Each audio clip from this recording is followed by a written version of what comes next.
अरे अरे ये वाला मैनुअल प्लास्टर छोड़ो, ये पुराना तरीका है।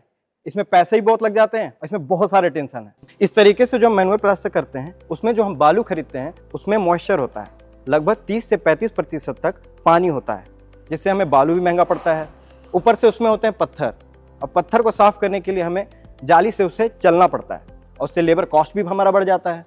बालू और सीमेंट के रेशियो में लेबर अक्सर गलती कर देते हैं, जिसके कारण दीवारें कमजोर बन जाती हैं।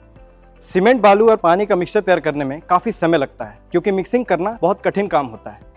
इसमें समय और पैसे दोनों की बेफिजूल बर्बादी हो जाती है। सर, इसका क्या उपचार है? इन सभी परेशानियों का एक पक्का उपचार है,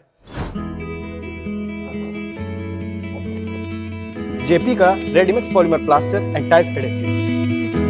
जेपी के रेडीमिक्स पॉलीमर प्लास्टर में पॉलीमर और फाइबर मिला होता है, जिसमें मसाला तैयार करना बहुत आसान हो जाता है।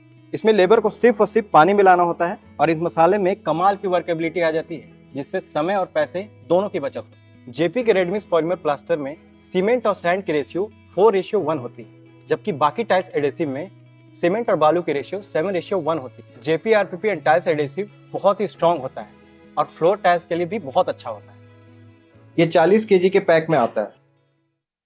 जेपी के आरपीपी एंड टाइल्स एडेसिव को दीवार पर लगाने पर दीवार बहुत ही स्ट्रॉन्ग तैयार होती है और साथ ही साथ दीवार का सरफेस भी बहुत स्मूथ हो जाता है, जिससे वॉल पुट्टी की लागत 30% से 50% तक कम हो जाती है। तो अब आप समझने की कोशिश करें कि कैसे कोई दीवार मजबूत बनती है और साथ ही साथ पैसे की भी बचत होती है जब आप जेपी आरपीपी लगाते हैं।